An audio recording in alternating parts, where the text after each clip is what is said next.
إن الله وملائكته يصلون على النبي يا أيها الذين آمنوا صلوا عليه وسلموا تسليما.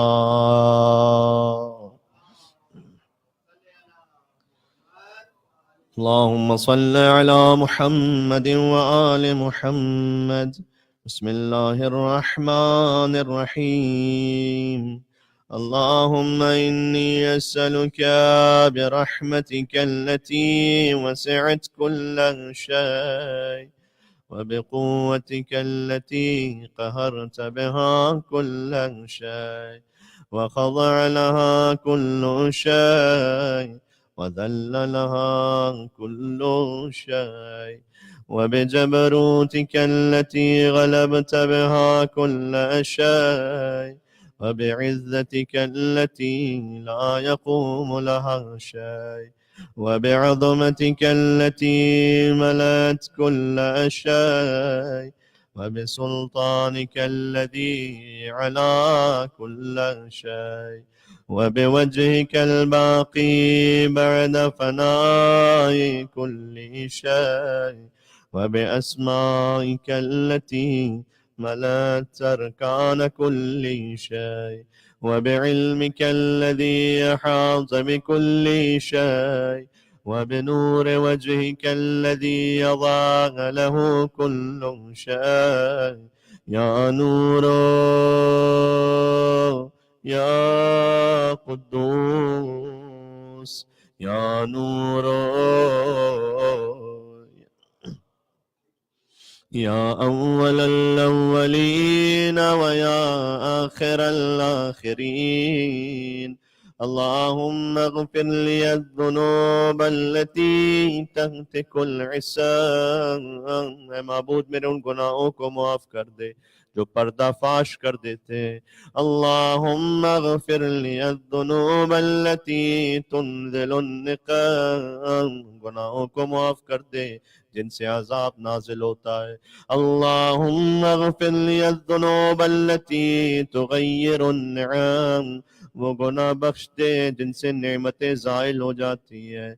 اللهم اغفر لي الذنوب التي تحبس الدعاء. वो गुनाह माफ कर दे जो दुआओं को रोक लेते हैं।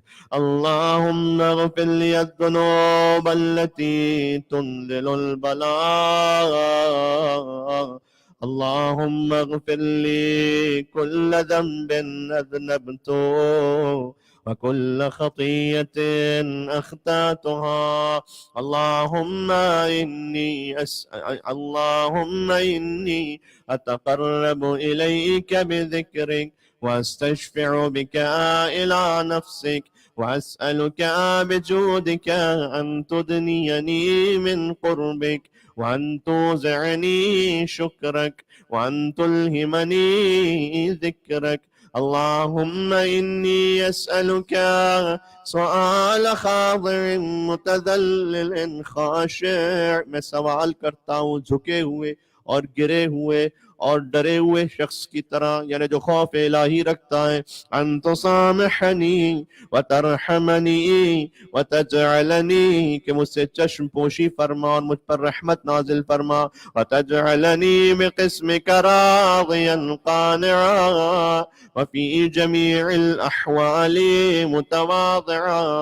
अल्लाहुम्मा व अस्अलुका سؤال من اشتدت فاقته وعن ظلمك عند الشدائد حاجته وعظم فيما عندك رغبته. اللهم عظم سلطانك وعلى مكانك وخفي مكرك وظهر أمرك وغلب قهرك وجرت قدرتك ولا يمكن الفرار من حكومتك. اللهم لا أجد لذنوبي غافرا ولا لقبائحي ساترا ولا لشيء من عملي القبيح بالحسن مبدلا غيرك. لا إله إلا أنت سبحانك وبحمدك ظلمت نفسی ظلمت وتجرعت بجهلی، میں نے اپنی جہالت کی وجہ سے جرأت کی ہے. وسکنت الی قدیم ذکرک لی ومنک علی، مجھے تیری بخشش پر بھروسہ ہے. اللہم اے میرے اللہ، مولایا اے میرے مولا، کم من قبیح سترتا، کتنی گناہوں کو تو نے پردہ پوشی کی ہے. وکم من فادح من البلاء اقلتا، کتنی سخت بلاؤں سے مجھے بچا لیا. وکم من عطار وقیتا، کتنی لغزشوں کو تو نے معاف کر دیا. وکم من عطار وقیتا، اور کتنی برائیاں مجھ سے دور کی ہیں. وکم من مکروہ دفعتا، وکم من ثناء جمیل لست اہلا له نشرتا. اللہم عظم بلائی، میری مصیبت عظیم ہے. وعفرت بی سوء حالی، میری بدحالی کچھ حد سے بڑھ گئی ہے. وقصرت بی اعمالی، میرے اعمال بہت کم ہے. وقعدت بی اغلالی، اور گناہوں کی زنجیروں نے مجھے جکڑ لیا. وحبسنی عن نفعی بعد عملی، لمبی آرزوؤں نے مجھے اپنا قیدی بنا لیا.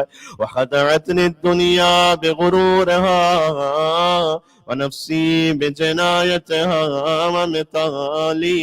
یا سیدی فاسألک بعزتک اللہ یحجب عنک دعائی، میں سوال کرتا ہوں کہ میری بدعمالیاں میری دعا کی قبولیت میں رکاوٹ نہ بنے. وفعالی ولا تفضحنی بخفی ما اطلعت علیہ من سری، میرے پوشیدہ کاموں سے تو ظاہر کر کے انہیں رسوا نہ کرنا.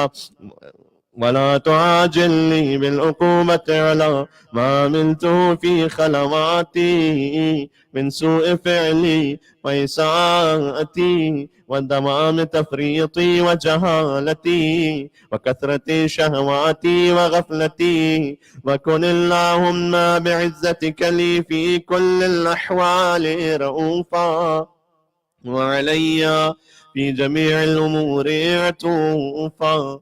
إلهي وربي من لي غيرك، أسأله كشف ضري والنذر في أمري.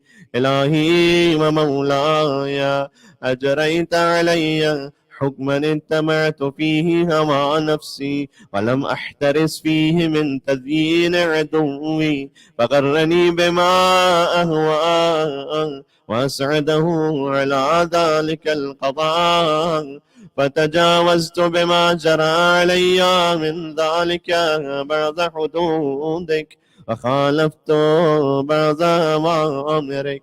فلك الحمد علي في جميع ذلك، ولا حجة لي فيما جرى علي فيه قضاؤك وألزمني حكمك وبلاؤك. وقد أتيتك يا إلهي بعد تقصيري وإسرافي على نفسي، معتذرا نادما منكسرا مستقيلا مستغفرا منيبا مقرا مذعنا معترفا، لا أجد مفرا مما كان مني ولا مفزعا نتوجه إليه في أمري غير قبولك عذري وإدخالك إياي في سعة رحمتك. اللهم فاقبل عذري وارحم شدة ضري وفكني من شدي وثاقي. يا رب العالمين وعفا بدني، يا رب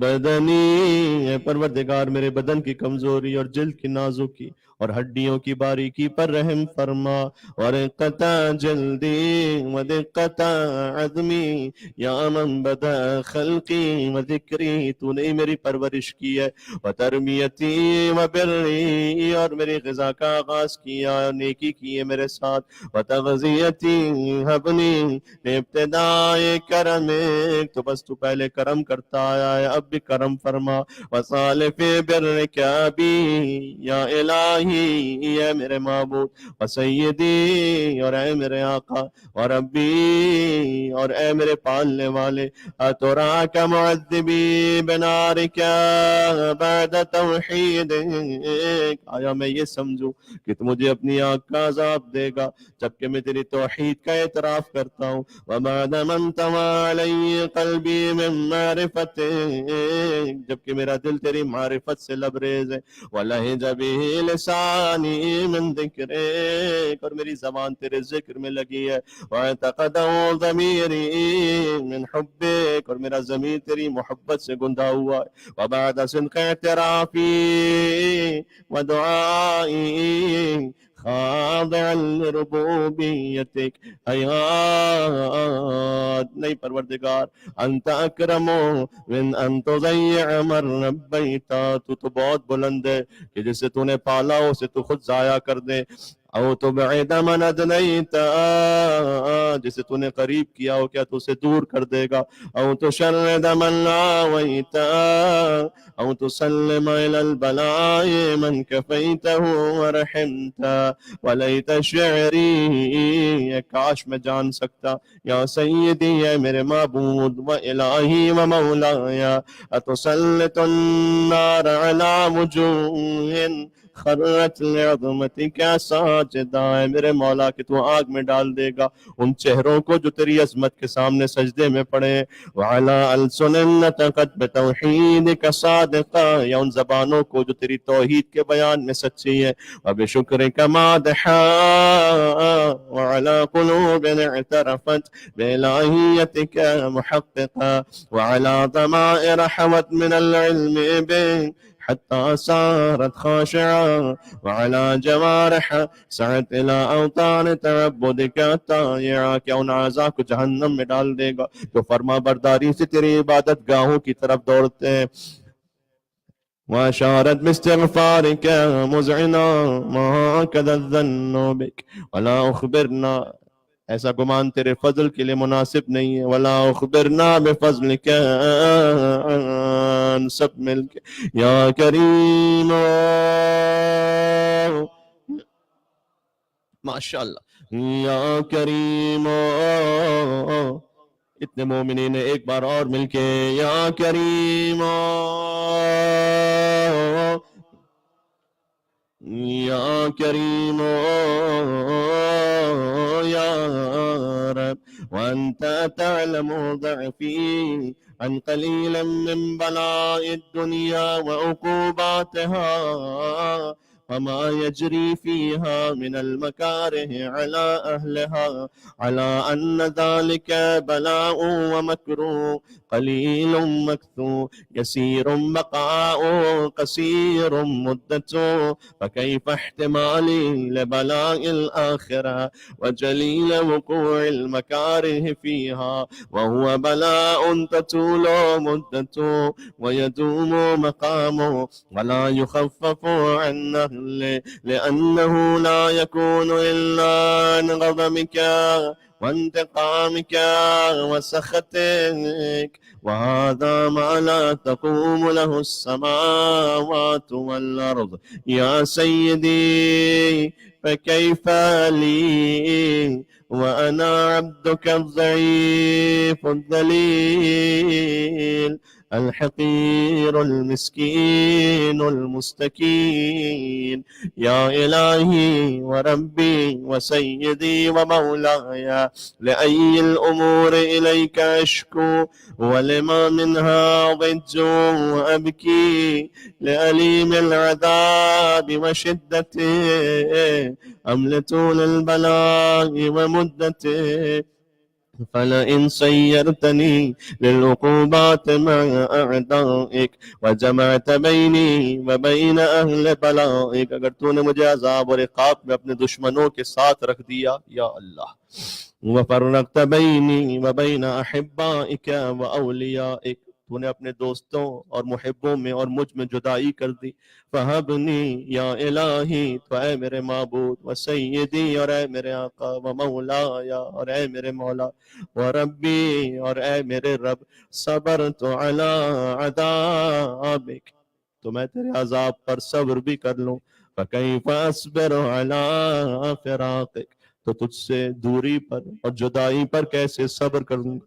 वहबनी सबरतु अला हर्रि नारिक फकैफ अस्बिरु अन नदर इला करामतिक, अगर आतिश जहन्नम को बर्दाश्त भी कर लूं तो तेरे करम से उससे दूरी पर कैसे चश्म पोशी कर सकूंगा. हम कैफ अस्कुनु फिन्नार वरजाई अफ़्वुक फबिइज़्ज़तिक या सय्यदी व मौलाया उक़सिमु सादिक़न लइन तरक्तनी नातिक़ा लअग़िज्जन्न इलैका बैन अहलिहा ज़जीजल आमिलीन, अगर तूने मुझे अहले नार के दरमियान बोलने की इजाजत दी तो मैं ऐसे ही फरियाद करूंगा जैसे कोई आरज़ूमंद फरियाद करते हैं. वला असरख़न्न इलैका सराख़ल मुस्तसरिख़ीन, और मैं ऐसे नाला उजारी करूंगा जैसे मदद के मुतलाशी फरियाद करते हैं. वला अबकियन्न अलैका बुकाल फाक़िदीन, मैं नाचीजों की तरह गिरिया करूंगा.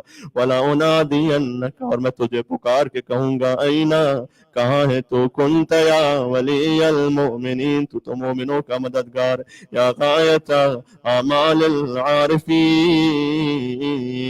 या गियाथल मुस्तगीथीन, या गया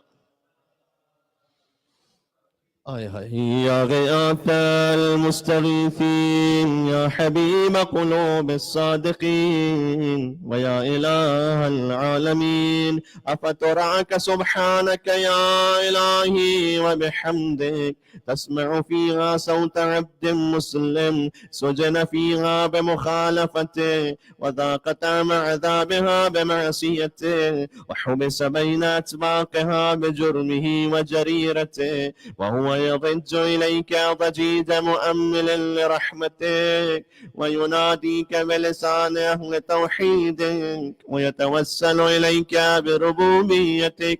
يا مولاي, فكيف يبقى في العذاب وهو يرجو ما سلف من حلمك, أم كيف تؤلمه النار وهو يأمل فضلك ورحمتك, أم كيف يحرقه لهيبها وأنت تسمع صوته وترى مكانه, أم كيف يشتمل عليه زفيرها وأنت تعلم ضعفه, أم كيف يتقلقل بين أطباقها وأنت تعلم صدقا, أم كيف تزجره زبانيتها وهو يناديك يا رب, أم كيف يرجو فضلك في عتقه منها فتتركه فيها. ما ذلك الظن بك ولا المعروف من فضلك ولا مشبه لما عاملت به الموحدين من برك وإحسانك, فباليقين أقطع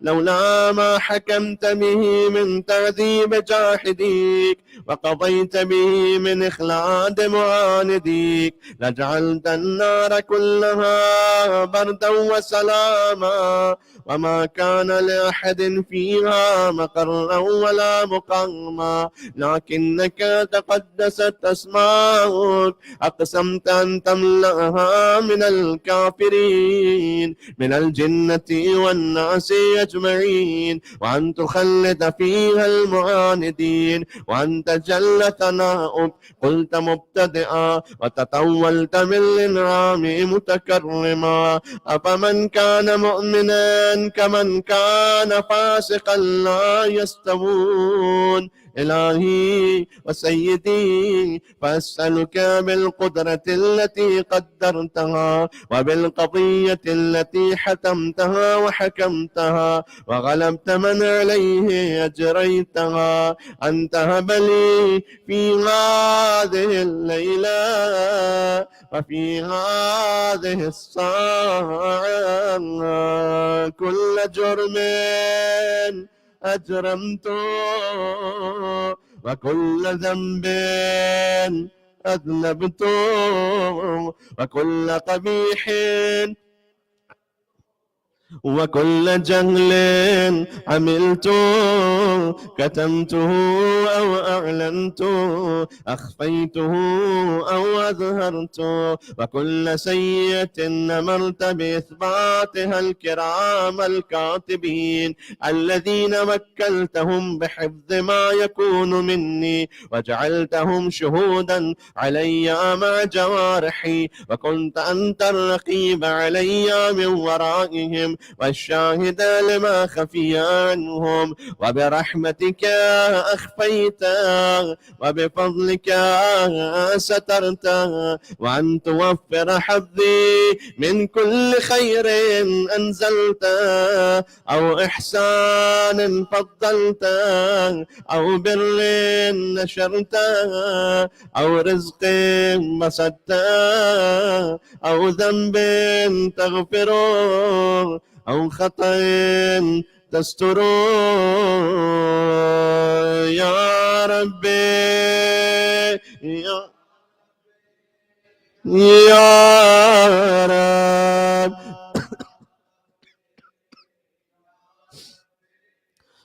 يا رب يا إلهي وسيدي ومولاي ومالك رقي، يا من بيده ناصيتي، يا عليما بضري ومسكنتي، يا خبيرا بفقري وفاقتي، يا ربي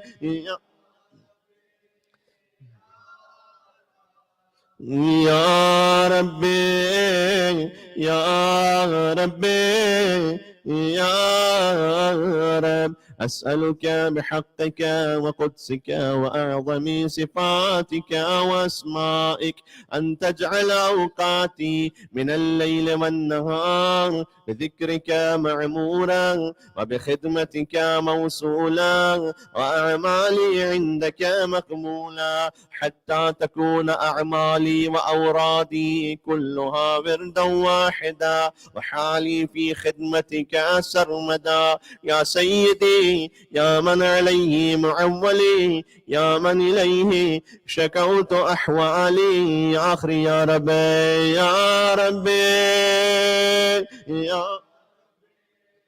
يا رب يا ربي قوي على خدمتك جوارحي واشدد على العزيمة جوانحي، وهب لي الجد في خشيتك والدوام في الاتصال بخدمتك حتى أسرح إليك في ميادين السابقين وأسرع إليك في البارزين وأشتاق إلى قربك في المشتاقين وأدنو منك دنو المخلصين وأخافك مخافة الموقنين واجتمع في جوارك مع المؤمنين. اللهم ومن أرادني بسوء فأرد ومن كادني فكيد، واجعل لي من أحسن عبيدك نصيبا عندك وأقربهم منزلة منك وأخصهم زلفة لديك، فإنه لا ينال ذلك إلا بفضلك، وجد لي بجودك واعتف علي بمجدك واحفظني برحمتك، واجعل لساني بذكرك لهجا وقلبي بحبك متيما، ومن علي بحسن إجابتك وأقل لي عثرتي واغفر زلتي فإنك قضيت على عبادك بعبادتك وأمرتهم بدعائك وضمنت لهم الإجابة فإليك يا ربي نصبت وجهي وإليك يا ربي مددت يدي فبعزتك استجب لي دعائي وبلغني منايا ولا تقطع من فضلك رجائي واكفني شر الجن والإنس من أعدائي يا سريع یا سریع عجب ماحول ایک بار اور مل کے یا سریع رضا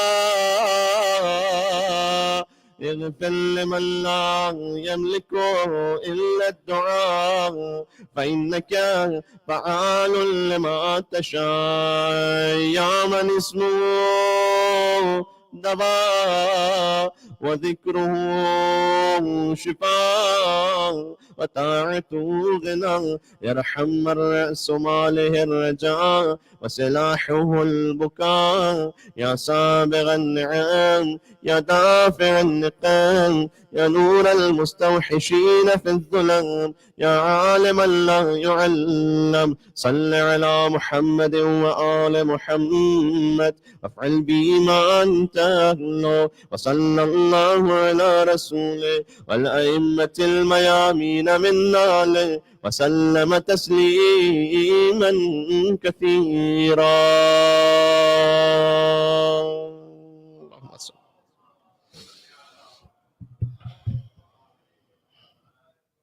شب جمعہ ہے، ایام فاطمیہ ہیں.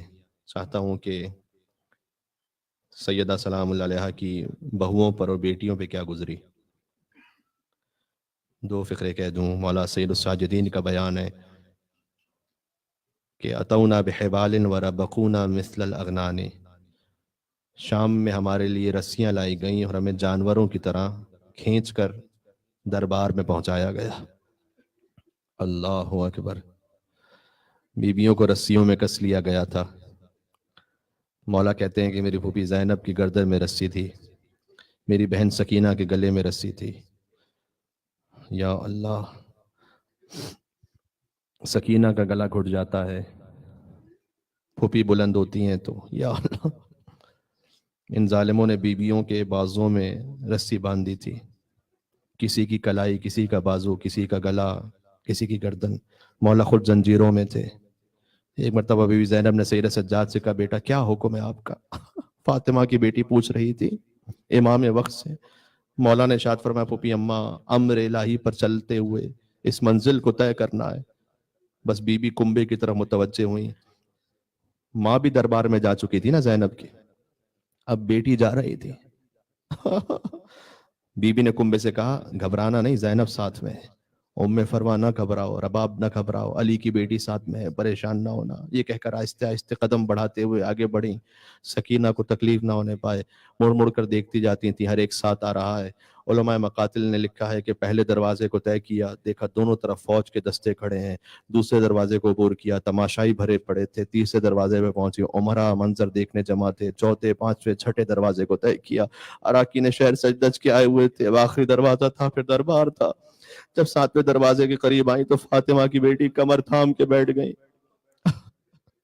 عابد بیمار نے بلا تشبیہ ہتھکڑیوں والے ہاتھوں کو جوڑ کے کہا پھوپھی اماں یہ آخری منزل رہ گئی ہے، پھوپھی اماں اب صبر کا کمال دکھلانا ہے. فرمایا بیٹا میں بے صبری کی وجہ سے نہیں بیٹھی، چاہتی ہوں کہ سب جمع ہو جائیں تو مڑ کر نانا کو سلام تو کر لوں. میں نانا آپ کی نواسیاں دربار میں جا رہی ہیں. جب بیویاں دربار میں پہنچی تو دربار شام میں جگہ نہیں تھی. طے کیا گیا تھا کہ مسجد جو کہ بڑی ہے نا، مسجد اموی میں دربار سجایا جائے. جہاں نمازی اللہ رسول کا نام لیتے تھے وہاں بیویوں کے لیے سجایا گیا تھا دربار. کرسیاں لگی ہوئی تھیں، 700 سے 900 کرسیوں کی گنتی ملتی ہے. ہر کرسی پر قبیلے کا سردار بیٹھا تھا. اساتین مملکت تھے، کسی ملک کا سفیر تھا، محمد کی نواسیاں کھڑی تھیں، روم کا سفیر بیٹھا ہوا تھا، یہودی حکومتوں کے سفراء تھے، علی و فاطمہ کی بیٹیاں رسن بستہ موجود تھیں، سرداروں اور سفیروں کے پیچھے ان کے غلام تھے، زریں کمر بند اپنے کمر پہ باندھے ہوئے ہر ایک اپنے عہدے کی نمائش کر رہا تھا۔ ایسے میں دربار میں باتیں ہو رہی تھیں کہ قیدی آ رہے ہیں، حاکم کہتا تھا کہ جلدی لے کر آؤ، تماشا دکھاؤ۔ سپاہی جو ظالم تھے نا وہ ڈھارتے تھے بچوں پر، بچے گرتے تھے، کبھی اٹھتے تھے، بچے کہتے تھے اب تازیانے نہ لگاؤ۔ عجب ایک منظر ہے عزیزوں دربار میں داخلے کا۔ صاحب ریاض کی عبارت ہے کہ جب جلدی چلتے ہوئے بچے گر جاتے تھے تو بچے یا اللہ سپاہی بچوں کے پاس جا کے کہتے تھے جلدی چلو حاکم انتظار کر رہا ہے، تازیانہ اٹھا کر مارنا چاہتے تھے تو بچے خدا کا واسطہ دے کر کہتے تھے کہ ہمیں نہ مار، ہم پہلے ہی بہت زخمی ہیں، ہم پہلے ہی بہت خستہ حال ہیں۔ آخری فقرہ کہتا ہوں، بی بی زینب نے آخری منزل پر نانا کو سلام کیا، قافلے کے بچوں سے کہا گھبرانا نہیں، محمد کی نواسی تمہارے ساتھ میں ہے، اسد اللہ کی بیٹی ہے، عباس کی بہن ہے، پریشان نہ ہونا۔ یا اللہ۔ اب یزید متوجہ ہوا تو اس نے دیکھا پہلے سروں کو، اور زہر ابن قیس ایک شخص ہے، اس سے پوچھا یہ کس کا سر ہے؟ اس نے کہا یہ حسین کا سر ہے۔ پھر پوچھا یہ کس کا سر ہے؟ کہا عباس کا سر ہے۔ کہا پھر یہ کس کا سر ہے؟ کہا علی اکبر کا سر ہے، اون و محمد کے سر ہے۔ یہ کس کا سر ہے؟ قاسم کا سر ہے، چھوٹا سا ایک سر تھا، 6 مہینے کا سر ہے۔ سروں کا جائزہ ختم ہوا تو اب قیدیوں کو بغور دیکھا، کہ یہ کون ہے؟ کہا علی ابن الحسین ہے۔ پھر بیویوں کا جائزہ دیکھا، کہا من حاضہ، یہ کون ہے؟ من حاضہ، یہ بیوی کون ہے؟ من حاضہ، یہ کون ہے؟ پھر کہا من حاضہ المتکبرہ، یہ مغرور عورت کون ہے؟ دربار میں سناٹا تھا، کون بی بی زینب کا نام لیتا؟ ایک عجب جلال کا عالم تھا۔ بی بی نے خود فرمایا میں خواہر حسین ہوں۔ پھر ایک چھوٹی بچی کے لیے پوچھا یہ کون ہے؟ کہا حسین کی چھوٹی بیٹی ہے۔ یزید کہتا ہے میں نے بڑا سن رکھا تھا کہ حسین بہت چاہتے تھے اس بچی کو یہاں سب سے جدا کر کے بیچ دربار میں بٹھا دو۔ تو سکینہ کا گلا رسی سے بندھا تھا، تو کچھ دیر کے لیے رسی کھول کر سکینہ کو سارے دربار میں تماشائیوں کے درمیان بیچ میں کھڑا کر دیا گیا۔ سکینہ سے پوچھا گیا تمہارے باپ کا سر ہے؟ خدا کسی بچی کو اس کے باپ کا کٹا ہوا سر نہ دکھائے۔ بچی کہتی ہے کہ ہاں یہ میرے باپ کا سر ہے۔ یزید نے پوچھا کیا تیرا باپ امام تھا؟ بچی نے کہا میرا باپ امام تھا۔ تو کہا یہ ہو سکتا ہے کہ کیا تیرے باپ کا سر تیری گود میں آ جائے؟ اب 4 برس کی بچی نے جلال کے عالم میں کہا تو میرے باپ کی محبت کا مجھ سے امتحان لے رہا ہے۔ ایک مرتبہ پھٹا ہوا کرتا جو جل گیا تھا سکینہ نے پھیلایا اور فرمایا بابا ظالم ہماری محبت کا امتحان لے رہا۔ حسین کا سر بلند۔ ألا لعنة الله على القوم الظالمين وسيعلم الذين ظلموا على محمد أي منقلب ينقلبون ولا جعله الله آخر الأرض مني لزيارتكم والسلام على الحسين وعلى علي بن الحسين وعلى أولاد الحسين وعلى أصحاب الحسين